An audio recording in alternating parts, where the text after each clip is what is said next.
friends, welcome back to Kajo M TV. My name is Kajo M, and if it's your first time joining us, welcome. Always remember to click on the like and the subscribe button and hit the notification bell so that every time we upload you get your updates. And guys, remember to comment. Let's interact. I want to talk to my viewers. Ever heard of the term mommy issues? Do you or might know of somebody who has mommy issues? Let's uncover this term mommy issues and what it entails. Before we go far, guys, I just want to put a disclaimer. I'm not a professional in this matter. I'm just talking from my personal experiences and the research that I've done. What does mommy issue mean? What does the term mommy issue mean? Basically, what mommy issues mean is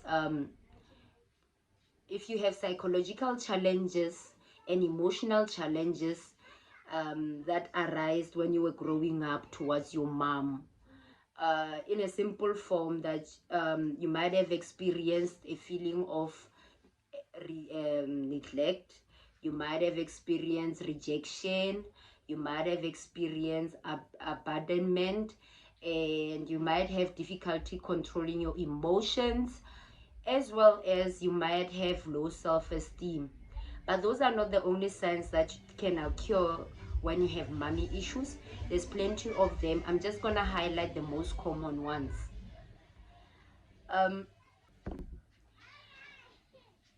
Some of the mommy issues that you have, you might find that they overlap with daddy issues, because most signs, they are like almost similar.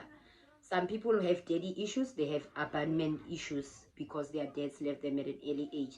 Some people have mommy issues because there was abuse or abandonment their mom. Do you understand? So it can be vice versa.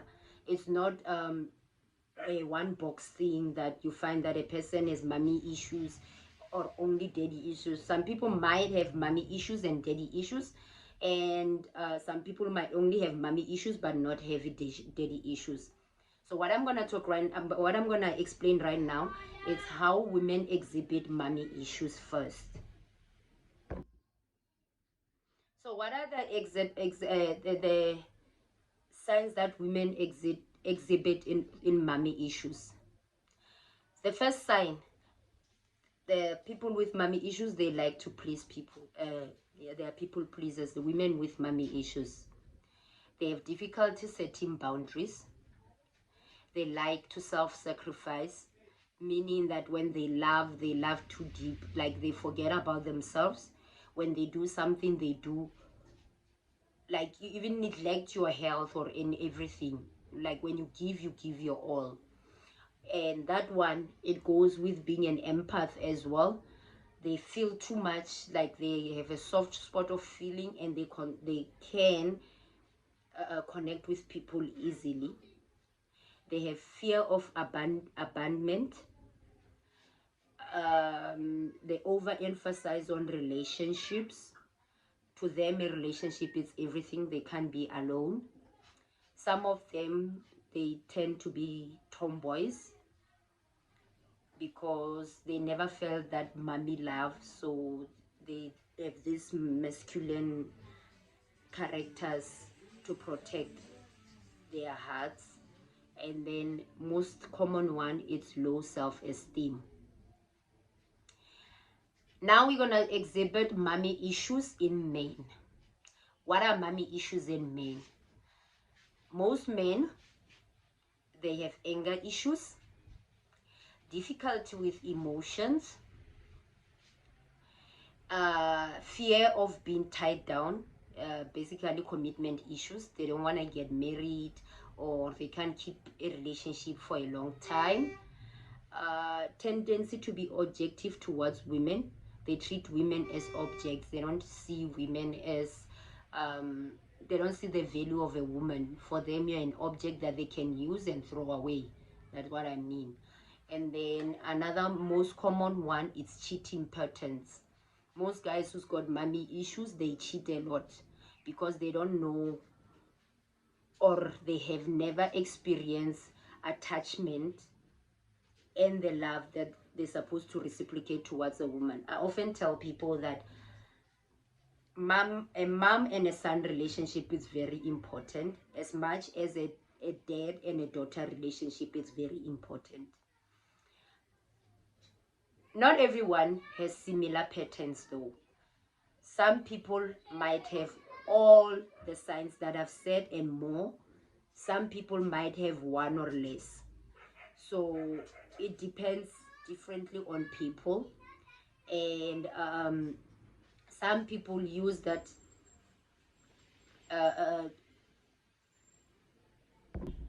another thing about mommy issues is that not everyone has this the same mommy issues, like I mentioned, and not everybody's mommy issues are caused by the same thing.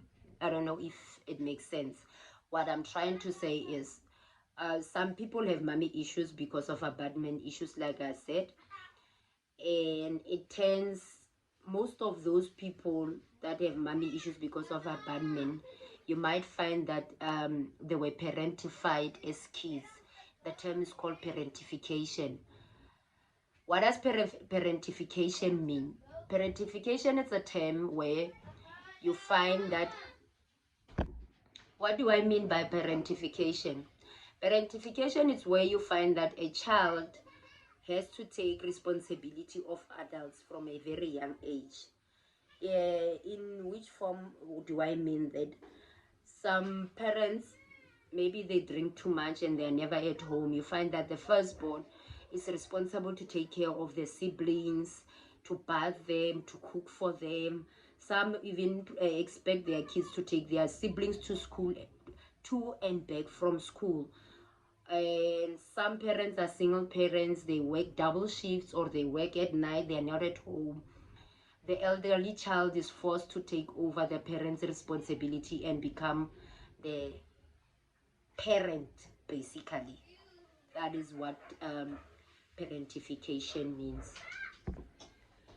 There are different types of parentification.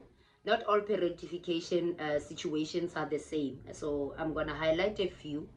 The first one is emotional parentification. Children are expected to provide emotional support and comfort to their parents, often at their own expenses and their own emotional needs. What does that mean? You might find that maybe the father is not there and the mother is a single parent. So the child will feel responsible, especially if it's a boy, will feel responsible to keep their mother happy, and they'll start acting like the partner in the relationship. Another one is instrumental parentification, caregiving. I've explained this one already. It's where you find that maybe the household is a child-headed household. That's what they usually call it in South Africa. Maybe the parents passed away while the children are very young and the social services was never involved. The elder child becomes the parent to their siblings. Sometimes, like I explained, it's because of the alcohol and drug abuse, and or the parent, one of the parent is a single parent, either a mother or father, and the child feels that they have to share the responsibility with the parent. The other one is called boundary dissolving parentification. This one is the one that we experience mostly in our South African men, especially our Pedi guys. I don't know about other cultures, but Pedi guys, they are very attached to their parents and especially to their mothers, and there's no boundaries. They talk about everything. You find that the boyfriend fights him, their mothers. Not the boyfriend, the son fights their mother's relationship battles. And last but not least, it's trauma-related parentification. Children are forced to form trauma bond with their parents, often due to experiences of abuse, neglect, or violence. This is where you find that the other partner in the relationship, it can either be the father or the mother, is abusive towards the other partner, and the child has to give emotional support to the abused parent. And if you're still watching, it means you enjoying this. And all the symptoms and the signs that I've mentioned, when you self-reflect, do you think you have them? If you think you might have them, then you might have mommy issues. What can you do to get help for mommy issues? Mommy issues is something that is psychological. I always advise people to go for counseling, number one. Talk to someone that you can trust, number two, or even talk to your partner. What I've learned, I'm someone who's got mommy issues. Reason being that I lost my mom at a very young age. There's a video that I've loaded here where I was talking how my mom died. My mom passed away when I was 12, so I suffered a lot from abandonment issues. I always felt and asked myself, why did she have to leave me at a very young age? Did she not love me? Why me and why not this child? Why did God choose me out of all my friends? But unfortunately, when it comes to death, it is what it is. Nobody knows their time or day. We're all gonna die one day. So with growing up and finding a supportive partner as well, I've learned to self-reflect. Like I always tell you guys, um, I'm someone who believes so much in me time, and whenever we get in an argument or there's a elephant in the room, I'll also self-reflect to see where I was wrong, because with mommy issues, like I said, I have abandonment issues, and sometimes I feel like maybe I'm too clingy and I'm not even aware. So I will ask my partner if he feels that way. But as well, I'm, we have this program at work. It's a wellness program where you can go to a psychologist and the company pays for it. So that helps me as well. Guys, I hope you enjoyed this video, and if you portray any of the signs or symptoms that I've spoken about, you might have mommy issues. And if you are not sure, you can watch the video that I'm gonna put up here as well. Before I go, I'll put the link here so that you can watch that the video that I was talking about daddy issues. Then you can compare the two and check whether you have daddy issues or mommy issues. Thank you for watching, guys. I love you, and always I thank you for your support, and keep watching Kajo MTV, and let's make the channel grow. Thank you. Bye.